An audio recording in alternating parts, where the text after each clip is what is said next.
Hello à tous, je suis Gaspard et bienvenue dans ce troisième épisode de Spark. Spark, c'est un podcast où on parle de longévité, d'optimisation de sa santé et de performance physique de manière générale. On essaie de le faire simplement et toujours en s'appuyant sur la science. Donc chaque mois, on va donner la parole à celles et ceux qui font avancer la santé proactive.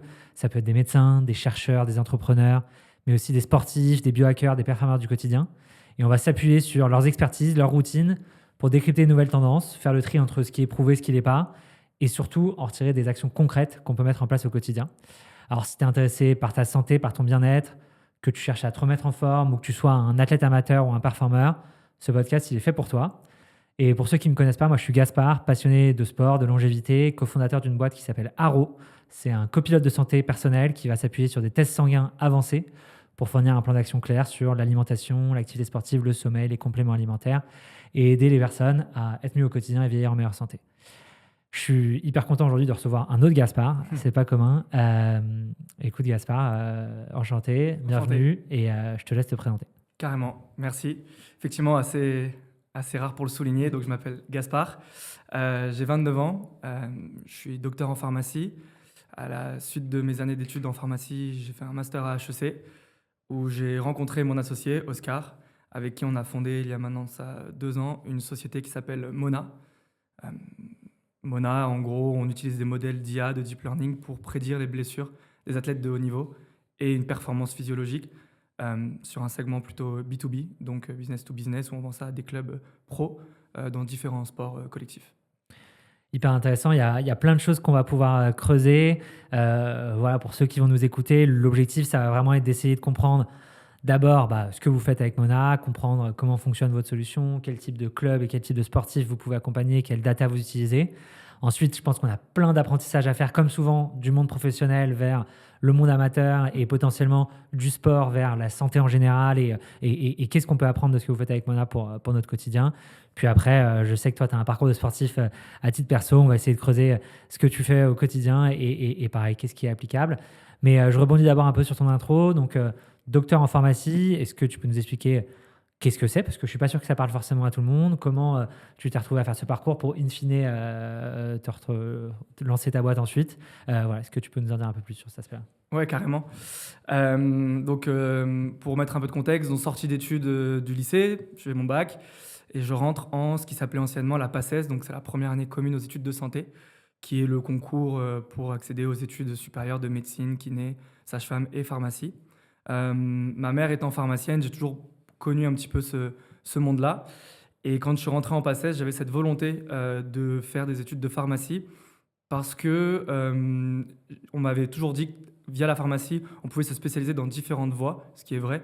Le métier de pharmacien, c'est pas seulement être pharmacien dans une pharmacie comme on a l'habitude de voir en centre-ville. Il y a plein de voies qui en déboulent. On peut faire de la recherche, on peut travailler dans un laboratoire d'analyse médicale et on peut faire aussi ce qui s'appelle de l'industrie pharmaceutique, travailler dans l'industrie pharmaceutique. Donc les portes étaient assez larges. Et donc j'avais cette volonté de faire ces études de pharmacie. Donc j'ai passé mon concours de PACES, j'ai été pris en pharmacie et s'en est suivi 6 ans d'études de pharmacie où très, très rapidement j'ai voulu me spécialiser dans l'industrie pharmaceutique. Ok. Donc j'ai pu y faire des stages en marketing, en qualité, etc. sans forcément y voir un intérêt pour de là y faire toute une carrière. Mais à côté de ça, je me suis passionné par le sport pendant ces études-là. Et donc j'ai pratiqué le sport à plus ou moins haut niveau, différents types de sports avant d'aller vers l'endurance à 100%. Et je voyais beaucoup de parallèles entre mes études de pharmacie et le monde du sport, puisque pendant ces études, on travaille beaucoup sur la biochimie et la physiologie, qui sont des facteurs essentiels de la performance sportive. Et donc j'ai voulu aussi vraiment approfondir mes connaissances en biochimie, en physiologie autour du sport.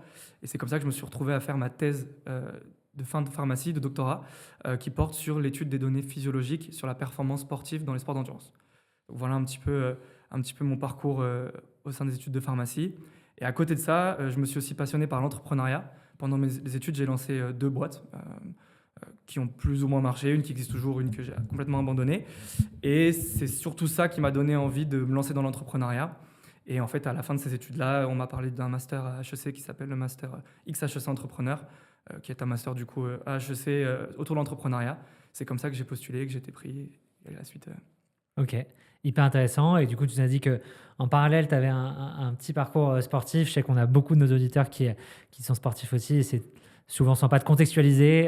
Est-ce que tu peux nous raconter un peu ton parcours sportif? Qu'est-ce que tu as pu faire à différents sports? Où est-ce que tu en es aujourd'hui? Est-ce que tu as des gros objectifs qui arrivent?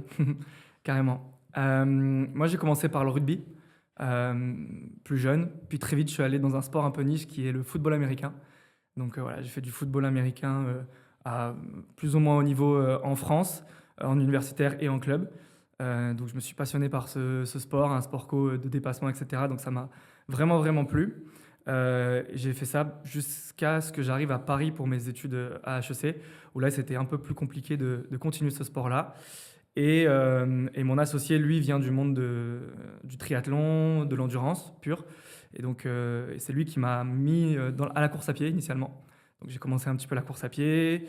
De par le foot américain, je faisais surtout de la musculation, très peu de cardio, même s'il y a un petit peu de cardio dans le foot US, mais on est sur des efforts très courts. Au début, ça ne me plaisait pas. Puis, au fur et à mesure, ça m'a commencé à me plaire, comme pour beaucoup de personnes qui commencent la course à pied. Et voilà, et après avoir fait de la course à pied, j'ai acheté un vélo. J'avais un vélo, je me suis dit j'aime bien le vélo, je vais me mettre à nager. Puis j'ai fait du triathlon.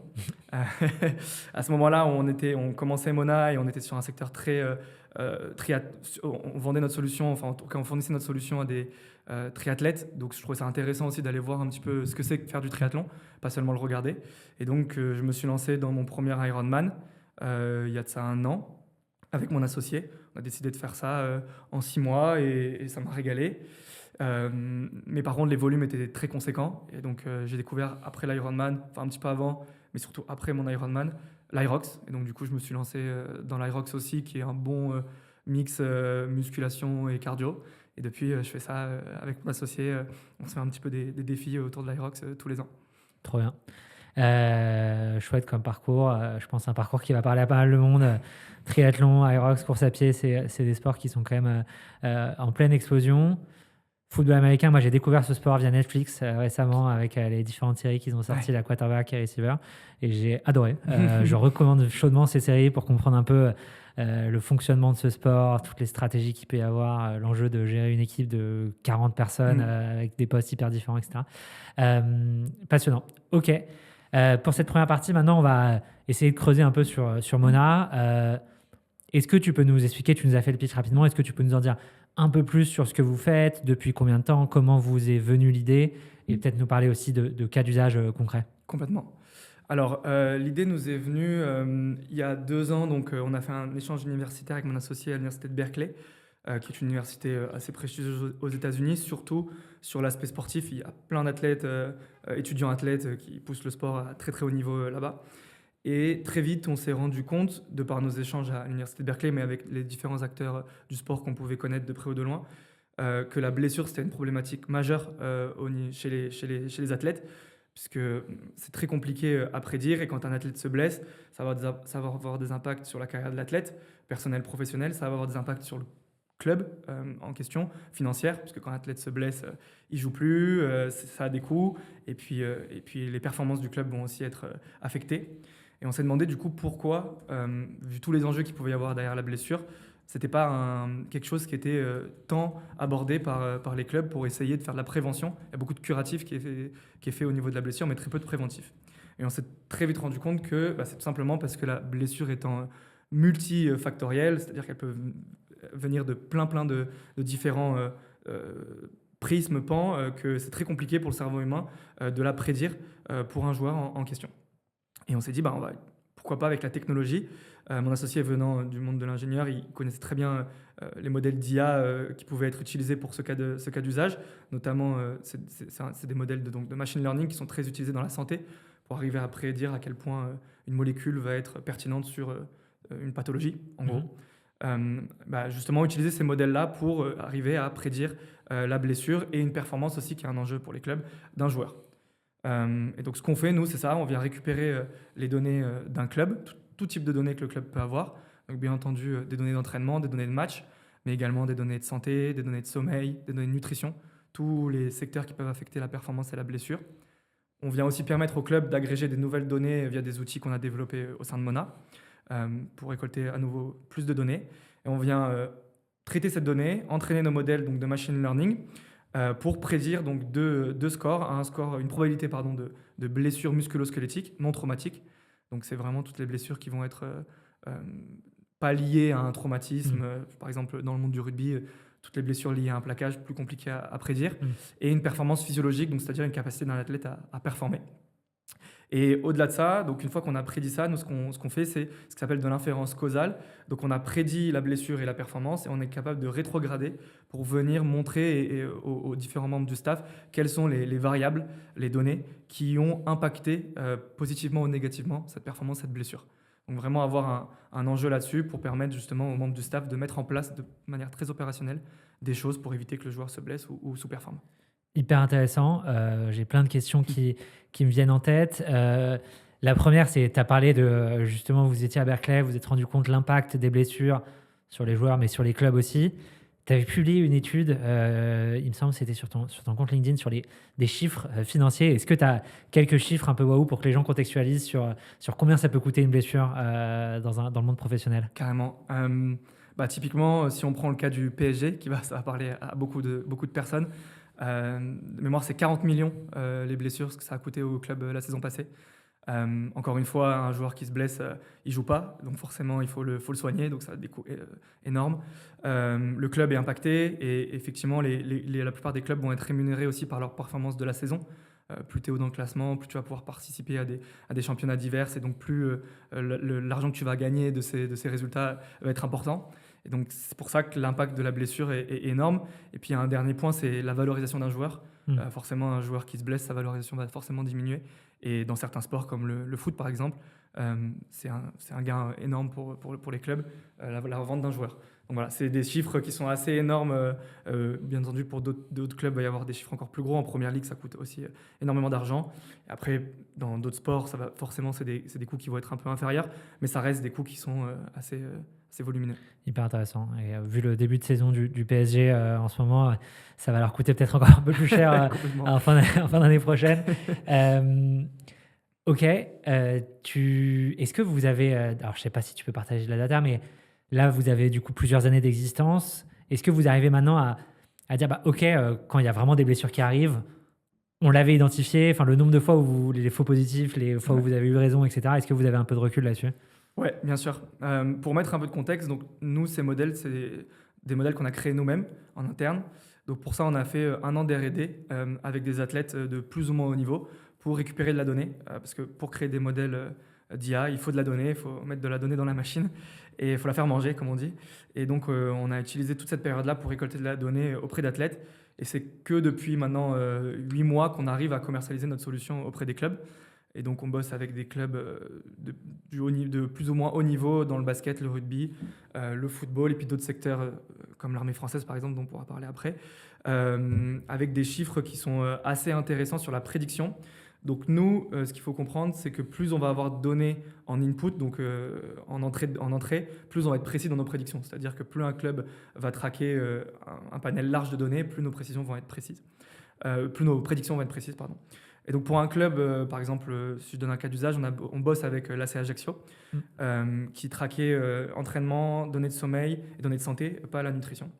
Et on a réussi à avoir des chiffres de prédiction de 84% sur la blessure, ce qui est bien plus haut que ce qu'on a l'habitude de voir dans les papiers scientifiques, ce qui s'explique par notre volume de données depuis qu'on a commencé à entraîner nos données avec des athlètes, qui nous permet d'avoir ces précisions-là, contrairement aux études où c'est souvent sur des cas d'usage un peu restreints. Donc voilà, c'est des chiffres qu'on a et on essaie d'aller encore un peu plus haut. Hyper intéressant. Et donc, chaque club, j'imagine... Enfin, tu m'as dit, il traquait entraînement, sommeil, match. Concrètement, quels outils ils utilisent pour commencer? Alors, on aura une section entière sur comment appliquer ça aux sportifs amateurs et même au quotidien de Monsieur Tout-le-Monde. Mais concrètement, quels outils ils utilisent pour traquer cette donnée? Est-ce que tu as identifié... Est-ce que vous voulez un socle minimum de données dont vous avez besoin? C'est quoi les KPI les plus importants que vous allez chercher? Alors, ça fait plusieurs questions. On peut commencer peut-être par la première. Oui, complètement. Quand on signe avec un club, la première chose qu'on va faire, c'est faire un peu un état de l'art de la donnée qu'ils ont, notamment avec les différents devices qu'ils vont utiliser. puisque les devices, c'est super pratique parce que ça permet de récupérer de la donnée automatiquement. Donc, ce n'est pas une charge mentale pour l'athlète, puisque du coup, on la récupère automatiquement. Ce qu'il nous faut, c'est effectivement des données d'entraînement. Donc, la plupart des clubs avec lesquels on travaille vont avoir un GPS.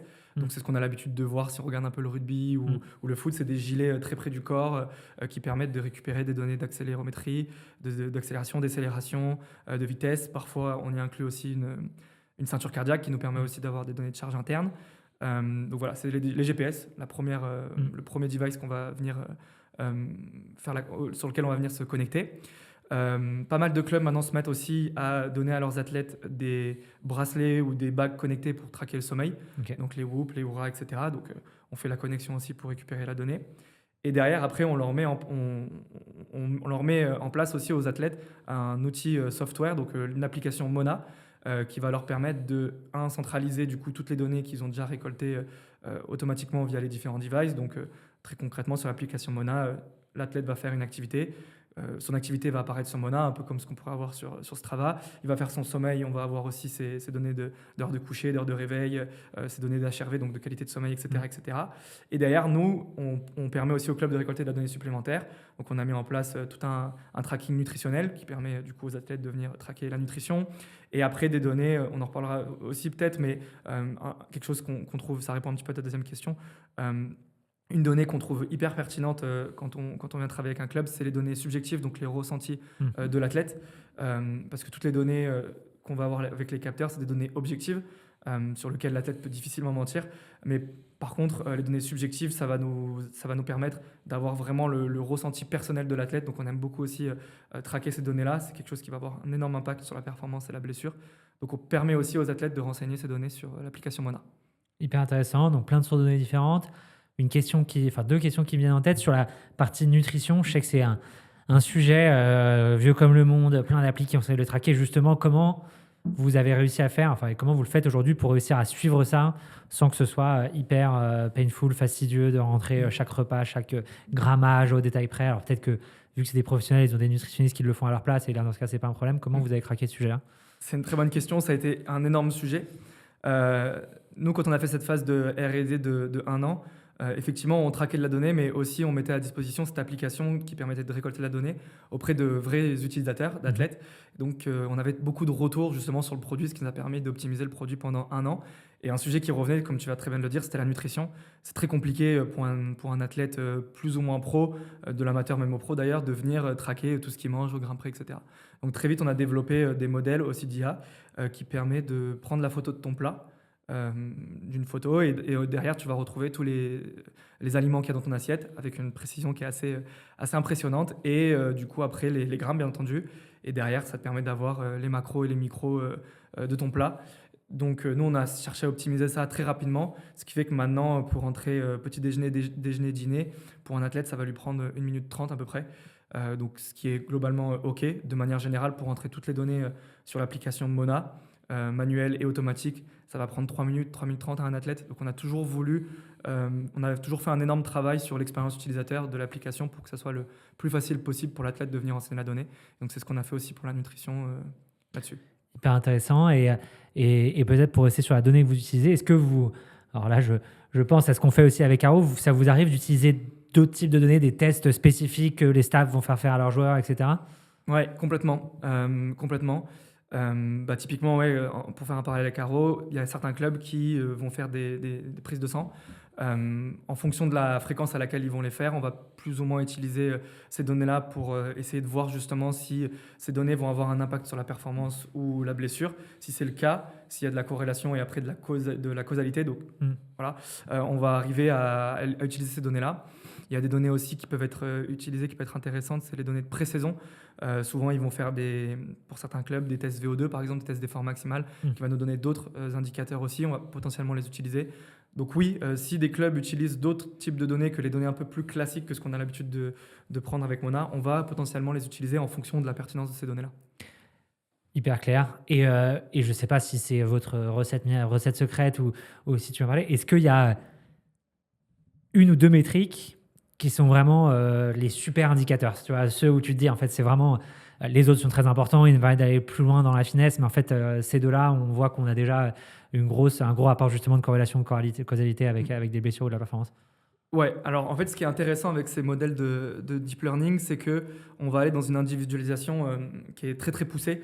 On fait un système de cluster, donc on va venir regrouper des typologies d'athlètes ensemble pour après les individualiser au maximum. Donc ce qui fait que chaque variable va avoir un impact différent sur un athlète. Donc en gros, quand tu prédis la performance, tu peux avoir un athlète A et un athlète B. Ils peuvent avoir le même pourcentage de performance, mais les données qui vont venir impacter cette performance peuvent être complètement différentes. Par contre, c'est vrai que ce qu'on voit quand même souvent, pour la blessure surtout, elle intervient souvent après une mauvaise gestion de la charge d'entraînement. Donc la charge d'entraînement, c'est un indicateur qui va revenir refléter l'intensité et le volume de l'effort qui est fourni par un athlète, mécaniquement, physiologiquement, etc. Et donc, souvent, un athlète va se blesser, soit parce qu'il surcharge, donc il en fait trop par rapport à ce qu'il devrait, et donc forcément, au bout d'un moment, ça casse, soit parce qu'il en fait pas assez, il sous-charge, et donc il ne crée pas assez de stress pour faire des adaptations physiologiques, mécaniques, et donc, pareil, là, il risque de se blesser, puisque l'intensité, par exemple, pendant un match, risque d'être trop fort. Et donc, c'est vrai que ça, c'est une métrique qui est très importante à traquer dans le monde du sport, à condition qu'elle soit bien faite, qu'elle soit bien traquée. La charge d'entraînement, si on rentre un peu dans les détails, il y a plusieurs data qui vont permettre de la quantifier. Il y a les données externes et les données internes. Je ne sais pas si tu veux que je rentre dans le sujet ou pas. Ouais, vas-y, carrément. Ok. Donc les données externes, c'est par exemple si on prend l'exemple de la course à pied, on va aller faire 10 km à 5 du kill. Bon, bah voilà, si on fait tous les deux 10 km à 5 du kill, on a la même charge externe. Mais ce qui va différer entre tous les deux, c'est justement notre charge interne, comment on s'est ressenti sur la séance. Et donc, il y a des métriques pour traquer ça. Ça peut être l'AFC. Si toi, tu es à 140 et moi, je suis à 180, bon, bah, la séance est plus dure pour moi. Et après, il y a donc les fameux données subjectives ressenties post-effort. Donc, c'est une échelle souvent de 1 à 10 qui est utilisée où l'athlète va venir renseigner post-effort à quel point la séance a été difficile. Donc, par exemple, toi, tu vas mettre un 4, moi, je vais mettre un 8. Bah, forcément, pareil, c'est un indicateur sur la difficulté de la séance. Et c'est pour ça que nous, on a voulu construire une charge interne made in Mona qui croise toutes ces données-là pour qu'elles soient le plus complet possible, puisque comme c'est un indicateur qui va être très corrélé à une blessure surtout, c'était important pour nous d'avoir cette bonne quantification de la charge d'entraînement. Hyper intéressant. Dernière question, et après on va passer sur justement comment l'appliquer au quotidien.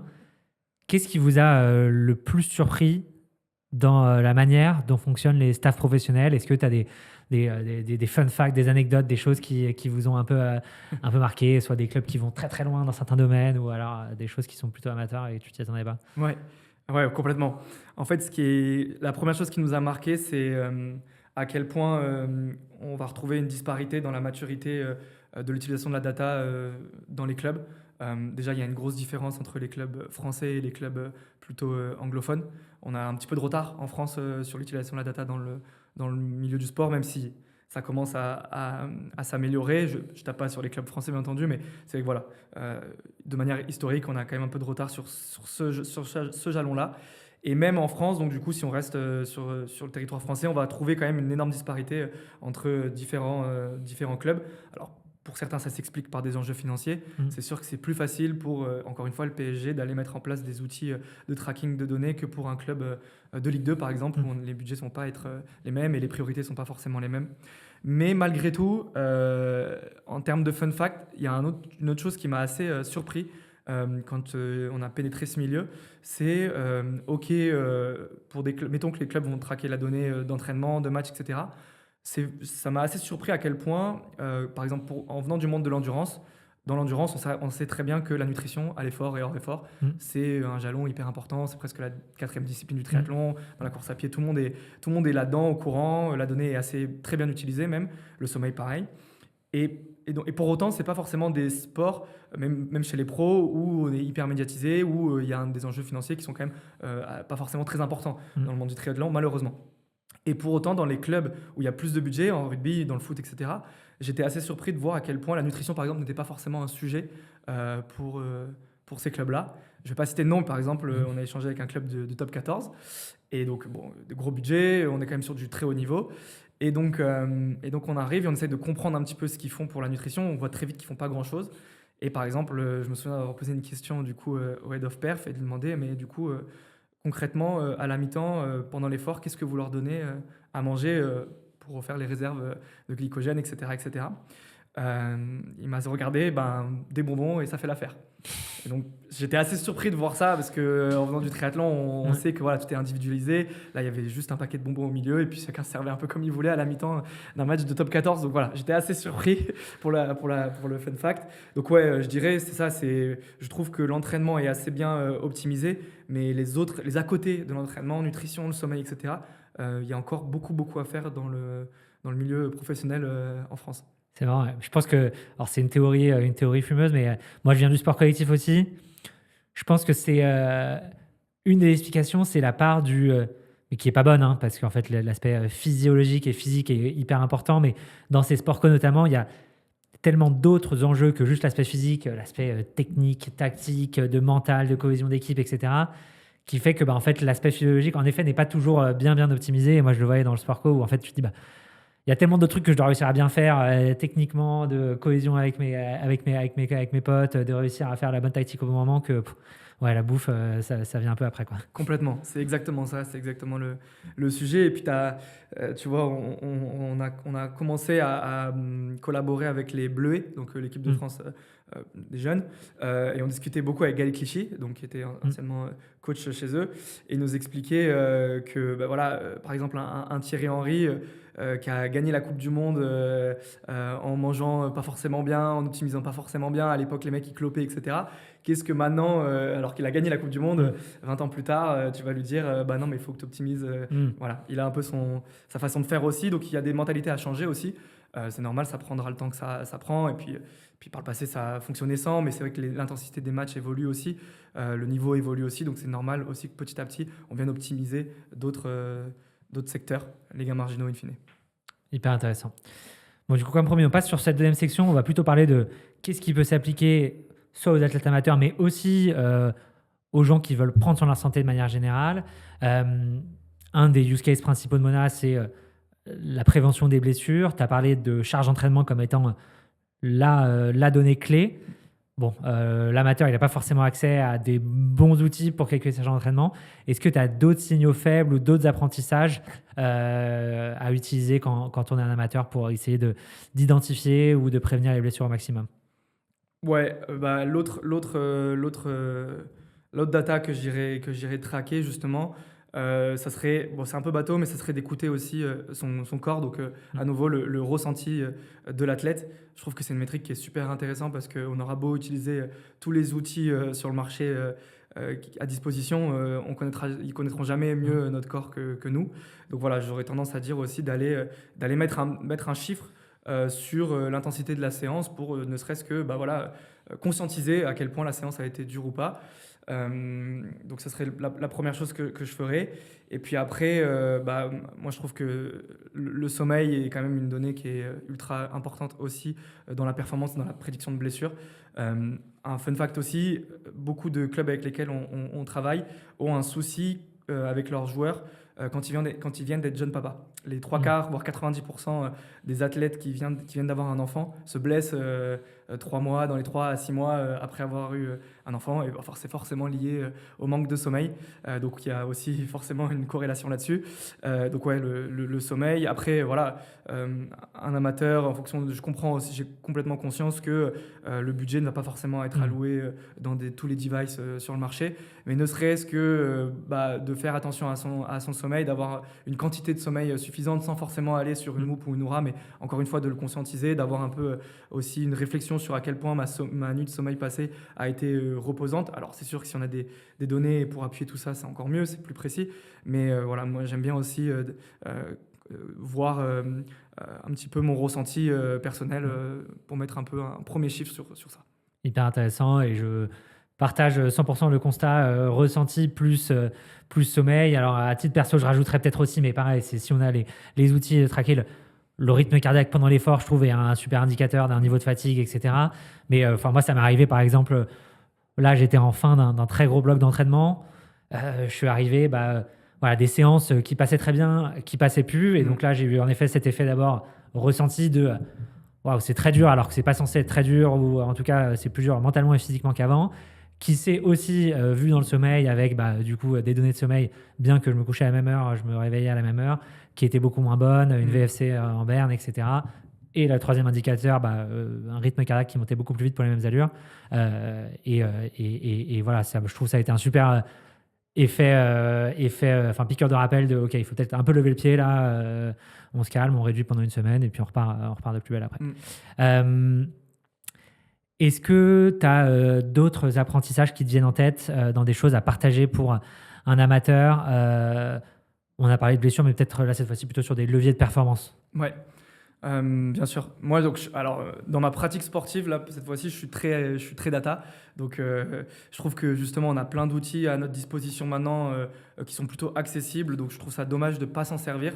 C'est sûr qu'à l'époque de nos parents, c'était plus compliqué. Ils allaient courir, ils faisaient un petit peu au ressenti. La plupart du temps, ils se cramaient, ils se blessaient, etc. Là, on a la possibilité, même en tant qu'amateur, de pousser aussi la performance. C'est totalement OK de vouloir performer, même en étant amateur, même sans que ce soit notre métier. Et encore plus de ne pas vouloir se blesser. Donc, je suis assez pro outil. Donc, pareil que toi, je trouve que l'AFC, typiquement, c'est un super bon indicateur. Je trouve que ce qui va être important quand on commence le sport, c'est on a tendance par contre, le côté négatif aussi d'avoir toute cette donnée à disposition, d'aller trop vite vouloir chercher le gadget, l'outil le plus puissant sans forcément construire des bases. On le voit aussi avec les athlètes avec lesquels on collabore dans les clubs. Il y a quand même, avant d'aller dans une solution Vermona ou d'aller dans d'autres capteurs au sein d'un club, il va falloir quand même construire les bases, à savoir la nutrition, une nutrition qui est adaptée à l'effort, mais qui est aussi saine, etc. Bon, ça, voilà. Un sommeil du coup qui est optimisé, et puis des entraînements qui sont aussi très bien optimisés. Et donc là, pour l'entraînement, en tout cas sur la performance, moi je trouve que effectivement, pour rebondir un peu sur ce que tu as dit, l'AFC c'est super parce que ça nous permet, à condition qu'on connaisse bien nos zones, etc., mais même sans forcément faire un test d'effort, on peut aussi il y a des indicateurs qui sont plus ou moins fiables. Ça nous permet en fait de rester dans une certaine zone d'intensité d'effort. Si on parle de la course à pied et de l'endurance, bien entendu, et ça va nous permettre d'optimiser la progression et surtout optimiser l'entraînement. Si je te parle d'un cas un peu plus concret, quand du coup on a voulu se lancer dans l'Ironman avec mon associé, moi je venais pas du tout de ce milieu-là et j'avais 7 mois pour faire un Ironman en n'ayant jamais couru, fait de vélo ou nagé de ma vie, quoi. Donc c'était un peu short en termes d'entraînement. Plus à cette époque-là, j'étais à fond dans Mona, donc j'avais un volume d'entraînement qui était assez faible, entre 8 et 9 heures, parce que je ne pouvais pas faire plus. Et donc avec mon associé, on s'est dit, ok, on n'a pas beaucoup de temps, mais on va tout faire pour optimiser les à côté de l'entraînement et les à côté de l'entraînement, la récupération, pour pas se blesser, mais au mieux optimiser notre chance de performer à cet Ironman-là. Et donc on a quadrillé, on s'est entouré d'un coach bien entendu, mais on a quadrillé nos entraînements via nos zones. Donc on utilisait une ceinture cardio pour respecter l'entraînement et s'assurer que l'entraînement qui était proposé est respecté à la lettre à 100%. On a aussi traqué notre nutrition et notre sommeil sur Mona du coup, pour pouvoir s'assurer une récupération qui était optimale, et c'est ce qui nous a permis de performer à l'Ironman avec un temps restreint d'entraînement. Hyper intéressant. Et là, évidemment, c'est quelque chose qui va être hyper familier pour les gens qui sont déjà à fond dans le sport d'endurance, mais pour vraiment la personne qui est plus dans une optique prévention santé, on sait de plus en plus que le cardio, c'est essentiel, c'est un des piliers de la musculation, également de l'activité physique pour vieillir en meilleure santé, parce que ça a plein de bienfaits sur le fonctionnement de son métabolisme, sur ses risques cardiovasculaires, etc. etc. C'est hyper important de courir et de commencer le cardio avec de la basse intensité. Souvent, la règle, on dit c'est du 80-20, donc la fameuse zone 2 dont vous avez peut-être déjà entendu parler. Et pour le coup, alors on peut le faire au ressenti, mais c'est vrai que moi, je l'ai vu dans mon entourage, les gens qui se sont, ne serait-ce qu'acheter une montre, alors c'est pas les capteurs les plus fiables, etc., mais une montre qui capte le rythme cardiaque, ça leur a permis de prendre vraiment conscience qu'en fait, ils s'entraînaient jamais en zone 2. Ils avaient l'impression, on avait beau leur dire, c'est important de faire des entraînements à basse intensité, c'est essentiel. Parfois, ça veut dire quand on commence, marcher, alterner course et marche, faire juste 15 minutes à marche rapide, etc. Et en fait, c'est seulement quand on leur met une montre et quand on leur met la data qu'ils se rendent compte que, ah oui, en fait, là, je suis à 160 BPM, je ne suis pas du tout dans une zone 2 et il faut plutôt que je baisse. Donc ouais, un indicateur hyper important. Et après, l'extrême inverse, c'est, vous adressez à des professionnels. Donc là, le plus ils ont de data, le mieux c'est. Alors évidemment, il faut que ce soit quand même intelligible, etc. Pour un amateur, est-ce que tu as des conseils sur un amateur qui est un peu que de brancher data, qui va s'acheter potentiellement une Garmin, une Whoop ou une Oura, comment est-ce qu'il peut utiliser la data sans s'y perdre? Parce que c'est parfois aussi l'extrême inverse de, en fait, du coup, je perds un peu le contrôle et il y a tellement d'informations que je ne sais plus trop où aller. Ouais, bien sûr. Effectivement, c'est le côté aussi négatif de cette donnée. Alors, il y a plusieurs réponses là-dessus. Je dirais un petit peu aussi, la première qui me vient en tête, c'est d'aller vérifier un petit peu la source, de pourquoi on utilise cette donnée-là, de comprendre aussi pourquoi on vient la traquer. Je veux dire, par exemple, si demain un athlète va s'acheter une Whoop, il va avoir plein d'indicateurs. Quel indicateur il va venir traquer? Ça peut être juste l'heure du coucher et l'heure du réveil, donc la quantité. S'il veut aller plus loin à la HRV, alors pourquoi il traque la HRV? Qu'est-ce que ça veut dire une HRV qui est plus basse, une HRV qui est plus haute? Essayer d'un petit peu comprendre quand même, sans forcément aller lire toutes les études scientifiques disponibles, mais essayer d'un petit peu creuser un petit peu le sujet, pas juste voir, ma HRV est très basse aujourd'hui, oh là, catastrophe, ma journée est foutue. Une donnée toute seule, ça donnera jamais la vérité, ça donnera jamais une seule vérité. Il faut mettre un peu aussi, encore une fois, en corrélation toutes ces données-là. Donc voilà, c'est un premier indicateur. Donc ouais, je dirais aller vraiment chercher l'information pour comprendre cette donnée-là et ouais, s'entourer. Si on prend juste le pan de l'entraînement, je trouve que avoir un coach, avoir quelqu'un qui va accompagner aussi pour planifier l'entraînement, pour faire quelque chose d'intelligent, c'est quand même mieux que d'aller tête baissée dans un programme un peu tout fait. Par exemple, pour un premier marathon, je trouve que c'est pas forcément ce qu'il y a de plus optimal. Après, encore une fois, les budgets de chacun, mais je trouve que c'est quand même mieux parce qu'au-delà de venir faire quelque chose d'intelligent, il va pouvoir aussi répondre à certaines questions et expliquer, mettre en contexte aussi pourquoi justement un mec qui va se mettre à faire qui va s'entraîner pour un marathon, pourquoi on va faire beaucoup de volume à très basse intensité au début pour construire un socle et pourquoi plus tard on va aller dans de la plus haute intensité, pour quelles raisons, etc. Pouvoir un petit peu expliquer, encore une fois, sans rentrer dans de la physio pure, mais encore une fois, je trouve que faire les choses un petit peu intelligemment, en comprenant pourquoi on les fait, c'est super intéressant et ouais, je dirais que ce serait sur ces sujets-là qu'il faudrait que cette personne aille. Une dernière question peut-être dans cette section. Alors, tu nous as dit que vous bossiez avec l'armée. J'imagine que c'est peut-être déjà sur des sujets, des cas d'usage que vous faites déjà sur les blessures, mais est-ce que tu vois, au-delà du sport, est-ce que tu vois beaucoup de parallèles possibles entre ce que vous faites et la prévention en santé de manière générale, voire la longévité, qui est aussi un phénomène un peu tendance, ou pas forcément? Vous, aujourd'hui, vos learnings, ils sont principalement sur le sport. En fait, on s'est toujours considéré de loin comme une société qui était un petit peu aussi dans le monde de la santé. Parce que oui, notre axe, nos clients sont des sportifs de haut niveau, mais le sport, de manière générale, touche à la santé. Tu l'as très bien dit tout à l'heure, c'est un des piliers de la longévité. Donc, de loin, tu vois, avec des grandes guillemets, on considère aussi que on participe à la santé de ces joueurs-là et pourquoi pas un jour retourner dans un segment B2C et donc permettre à des individuels plutôt amateurs de performer, de faire du sport plus longtemps, donc sans se blesser. Et donc, qui dit faire du sport plus longtemps, dit du coup optimiser leur santé. Donc, c'est vrai que c'est des sujets. Sur l'armée, pareil, c'est essayer de leur permettre de ne pas se blesser, de mieux performer sur leur secteur cette fois-ci. Mais on est en train de développer d'autres fonctionnalités, notamment sur la santé mentale des soldats. Donc là, on est en train de développer avec une autre société une captation de marqueurs de la voix pour identifier des patterns de niveau de stress potentiellement physio, mais également nerveux, neurologique des soldats. Pourquoi pas aller derrière après sur ce même système-là sur des athlètes. Donc oui, là, ça va toucher de plus près la santé. Mais voilà, nous, on se considère quand même, nos clients étant dans le sport, on se considère quand même comme une sport tech avec cette volonté potentiellement d'aller plus vers la santé plus tard. Hyper intéressant. J'ai commencé à voir quelques boîtes qui, en effet, s'intéressaient aux fluctuations de la voix comme un indicateur de la santé mentale. C'est un secteur, je pense qu'il va exploser aussi avec l'IA. Ouais. Troisième section, celle-là, c'est celle qui est la plus commune entre tous les épisodes. Le but, c'est d'essayer de creuser ta routine, parce que t'es forcément, en étant dans le secteur, tu dois appliquer quelques bonnes pratiques. Pour commencer, qu'est-ce que tu appliques concrètement comme principe de performance que tu as pu voir via Mona dans ton propre entraînement ou dans ta vie au quotidien? Alors, je fais beaucoup de choses. Donc déjà, on va rebondir encore sur l'entraînement, mais moi, je cours systématiquement avec ma ceinture cardio. Donc j'évite le capteur optique de la montre qui est moins précis. Et donc voilà, j'ai une ceinture cardiaque qui va me permettre de me donner mes pulses quand je cours. Et donc du coup, ça va me donner direct un indicateur de à quel point je respecte la séance qui m'a été donnée par mon coach. Donc ça, c'est la première chose que je vais faire. Sur la partie nutrition, on n'en a pas beaucoup parlé, mais que ce soit à l'effort ou hors effort, je trouve que c'est un jalon énorme de la performance. Et donc, je traque au quotidien sur Mona ce que je mange. Et nous, ce qu'on a développé, c'est des algorithmes qui permettent en fonction de tes métabolismes de base, donc en gros, ta taille, ton poids, ton âge, ton sexe et ta pratique sportive, mais également l'intensité de l'effort que tu viens de faire. Donc en gros, on a développé aussi des modèles de calorimétrie qui permettent d'estimer le nombre de calories que tu as brûlé à l'effort.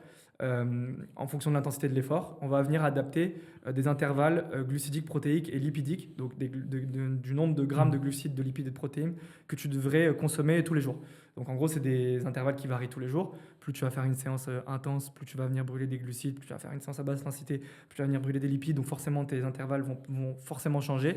Et donc tu vas devoir adapter aussi ta consommation journalière. Donc je traque ça pour voir justement si j'ai pas une carence en protéines qui va pas me permettre de faire une reconstruction musculaire suffisante, une carence en glucides, une carence en lipides ou une surconsommation inversement. Donc je fais ça hors effort, mais également pendant l'effort. Sur des sorties longues, bien entendu, je vais aussi traquer ce que je consomme. Et on est capable également sur Mona de venir suggérer des intervalles glucidiques, surtout pour les sports d'endurance, de ce qui devrait être consommé sur une sortie longue, que ce soit à vélo, en course à pied, etc. Donc je traque ça aussi. Ok, hyper intéressant. Et ça, vous l'individualisez ou c'est des règles générales? Je suis très curieux à titre perso parce que c'est un gros sujet ouais, surtout, on en entend beaucoup parler. Alors, on risque d'en perdre certains, mais pour ceux qui suivent les sports d'endurance, il y a une vraie tendance historiquement, on était sur 60 grammes de glucides par heure. Et là, maintenant, on voit des pros qui arrivent à monter à 120, mais j'ai même vu des 200 sur certaines courses, 200 grammes par heure. Comment vous arrivez justement à prédire qu'est-ce qu'il faudrait pour un athlète? Ouais. Donc non, ouais, on individualise. Donc encore une fois, le métabolisme de base. Donc voilà, chaque individu va avoir des paramètres biométriques différents. Donc taille, poids, sexe et la pratique sportive. On va pas forcément venir recommander les mêmes grammes par heure pour un cycliste versus en course à pied versus un footballeur en rugbyman, même pour des questions de praticité aussi. Et donc on va individualiser ça. Et après derrière, nos modèles, ils vont s'adapter aussi en fonction de l'intensité de la session qui est prévue. Donc en gros, en input, on peut renseigner la session qui va être faite. Par exemple, sur une course à pied, on va avoir la session, donc ça peut être, je sais pas, mettons 4 fois 10 minutes à seuil 2, voilà, on va dire un truc très simple. Là, on connaît donc du coup, de par aussi l'historique de données de l'athlète, il nous faut un peu de contexte quand même. On connaît ses pulses dans cette zone-là, on va savoir du coup, avec plus ou moins de précision, combien de grammes de glucides il va du coup cramer dans cette zone-là. Après, on va aussi céder des calories à l'effort proposé par les devices, même si souvent il y a une petite marge d'erreur là-dessus. Et on va adapter du coup les intervalles et les recommandations de ce qui doit être consommé du coup durant cette session. Je ne sais pas si c'est clair. Mais... Très clair. Okay. Très clair, très clair. Est-ce que tu as un avis sur les glucose monitors? Je pense à ça parce que j'en porte un en ce moment. Ouais. Je ferai un feedback dans la newsletter sur ça. Moi, j'ai un projet d'essayer de tester un maximum, justement de voir qu'est-ce qui se passe parce que c'est très lié avec ce qu'on fait chez Arrow, de mettre plein de tests en place cette année pour un objectif de performance l'été prochain sur idéalement une qualif au championnat du monde Ironman. Et donc, je teste plein de trucs. Pour l'instant, mon constat, c'est j'arrive pas à en tirer vraiment des apprentissages. Donc voilà, j'ai un truc planté dans le bras, mais je sais pas trop à quoi ça sert. Est-ce que toi, tu as un avis là-dessus? Est-ce que vous arrivez à justement l'utiliser intelligemment? Moi, pareil. Personnellement, je l'ai utilisé. J'avais un peu le même constat que toi. C'est de la donnée qui est très sensible à la glycémie en continu. En fait, ça varie vachement. Et puis, on est sur la glycémie au niveau du liquide interstitiel. Donc, il y a un taux de précision qui est quand même assez accurate, mais ce n'est pas non plus 100%. Et en fait, la glycémie varie énormément en fonction de plein de facteurs. Donc, je trouve que c'est un peu trop compliqué comme données, tout seul en tout cas, à venir voir comment tu vas réagir à tel type d'aliment en fonction de l'index glycémique de l'aliment, etc. Moi, la seule chose pour laquelle je l'utilisais, c'était parfois ça m'arrivait de partir faire un run à plus ou moins haute intensité, parfois même à basse intensité, et de me retrouver en hypo au bout de 30 minutes. Et en fait, je ne comprenais pas vraiment pourquoi, et je me suis rendu compte que quand j'allais courir à midi en ayant petit déjeuner à 8 heures, ma glycémie était trop basse, et je partais déjà sur un run, et en fait, j'avais pas forcément les réserves de glycogène qui étaient assez refuel, reconstituées, et donc forcément l'hypo retombait. À l'effort aussi, je trouvais ça pas mal intéressant, mais du coup, j'analysais la donnée rétrospectivement sur comment ma glycémie avait fluctué durant mon effort. Mais voilà, après, c'est une donnée qui est encore une fois très très complexe. L'insuline, voilà, encore une fois, c'est dépendant de beaucoup d'autres facteurs. Le stress peut avoir un impact énorme sur l'insuline, la glycémie, ce qu'on va consommer encore une fois, etc. Donc, c'est vrai que c'est un peu compliqué, je trouve, quand même. Et même les diabétiques, les diabétiques, pardon, ont cette problématique-là aussi. Souvent, ils sont accompagnés aussi d'un endocrino sur ces sujets-là pour mieux comprendre justement cette donnée. Ok, hyper intéressant. Pour finir sur le sujet de la nutrition, vu qu'on est sur tes routines, est-ce que toi, tu utilises des compléments alimentaires à côté? Si oui, lesquels, comment? Est-ce que tu as une routine, alors évidemment individualisée en fonction de chacun? Ouais, j'ai ma routine. Je suis assez, très classique. Je suis un peu sur les bases, mais du coup, je consomme de la créatine tous les matins, du magnésium, donc du bisglycinate de magnésium. Ça, c'est mon côté un peu pharmacien, mais du coup, pour une meilleure absorption. Des oméga 3, label EPAX. Pareil, ça, c'est le petit tips, parce que ça s'oxyde moins et que la qualité est bien meilleure. Donc voilà, c'est mes trois piliers. Vitamines aussi, du coup, notamment à Paris, c'est vrai qu'on a un peu des carences. Et en ce moment, alors je teste, je n'ai pas de feedback précis là-dessus, mais je m'intéresse pas mal aux champignons, notamment Cordyceps. Donc voilà, je suis là-dessus aussi en ce moment pour voir un petit peu si ça va avoir un impact ou pas sur ma performance. Tu me donneras le feedback en off parce que je me fais targeter sur les réseaux et je commence à hésiter de plus en plus. Ok, on va bientôt arriver sur la fin. Est-ce que tu as 2-3 habitudes santé que tout le monde devrait mettre en place, voilà, des choses que tu recommanderais à tout le monde? Ouais. Je trouve on commence de plus en plus à conscientiser l'importance de faire une pratique, une activité physique tous les jours, ce qui est super. Je prône complètement ça, et je trouve que justement le fait que aussi le sport, de par des courses comme l'Irox, le triathlon qui aussi est de plus en plus populaire et tout ça, même si ça a aussi ses côtés négatifs, mais ça pousse quand même beaucoup de gens à faire du sport pour un objectif, donc je trouve ça génial. Je trouve malheureusement que les autres à côté, à nouveau, hein, le sommeil, la nutrition sont encore trop négligés. On n'a pas parlé non plus de la santé mentale, l'importance aussi de ne pas être trop stressé dans son quotidien, etc. Et de prendre conscience de ça, c'est encore un peu négligé. Donc voilà, et après moi je prône aussi vachement cette phrase qui dit ce qui ne se mesure pas ne s'améliore pas. Donc c'est aussi un peu mon côté très data, mais voilà, je trouve que si on peut mettre un budget dans sa santé, c'est important, et donc pourquoi pas aller tester un capteur pour venir justement traquer son sommeil, pour ne serait-ce que conscientiser en fait à quel point le sommeil est potentiellement mauvais chez une personne, ou au contraire son sommeil est bon, et ajuster en conséquence, parce que je trouve qu'on a trop tendance encore à dire moi je dors bien, au même titre que tout à l'heure tu disais je m'entraîne en zone 2, mais quand on leur donne des vrais data, ils se rendent compte qu'en fait c'est plus dramatique que ce qu'on pensait. Donc voilà, aller un petit peu mesurer pour améliorer, donc essayer de traquer le sommeil. C'est un peu contradictoire avec ce que je disais au tout début, mais je trouve ça quand même important. Utiliser une application de tracking de nutrition, ça pour le coup, on en trouve facilement sur les stores. Essayer de manger un peu proprement aussi, c'est aussi trop important pour ça. Il y a trop de pathologies qui se développent liées à l'industrialisation au niveau de l'alimentation et à la mauvaise alimentation. Donc voilà, c'est mon côté un peu préventif aussi là-dessus. Mais voilà, prendre conscience de ça. Bien sûr, personne n'est parfait, on fait tous aussi des écarts, etc. Mais voilà, je trouve que, et ça me rend un peu triste aussi quand je vois que maintenant, ça c'est un peu propre à notre société, mais Hugo Clément partageait justement sa routine routine de sommeil récemment sur les réseaux et il se fait critiquer sur le fait que sa vie était boring et un peu chiant. Et en fait, c'est un équilibre à trouver, mais je trouve ça dommage de venir dire que faire attention à son sommeil, à sa nutrition et faire une activité physique régulière et mettre un peu d'argent dans la prévention et dans des outils pour traquer la santé, c'est être chiant. Voilà, c'est un peu mon côté. 100% aligné. Et peut-être la dernière question qu'on pose à chaque fois, est-ce que tu as un mythe santé que tu aimerais démonter notamment, j'aime bien la poser à des gens qui ont des backgrounds scientifiques, c'est ton cas. Un truc à la mode que tu as pu voir et en fait, tu sais que derrière, c'est bidon ou c'est pas du tout baquet. Aïe, aïe, aïe, là tu me poses une colle. Ok, là, la première chose qui vient en tête, alors voilà, c'est quelque chose que j'ai dit à mon entourage qui me parle souvent de vouloir faire un régime, etc. etc. Il n'y a pas de vérité sur les régimes, au même titre qu'il n'y a pas de vérité sur l'entraînement.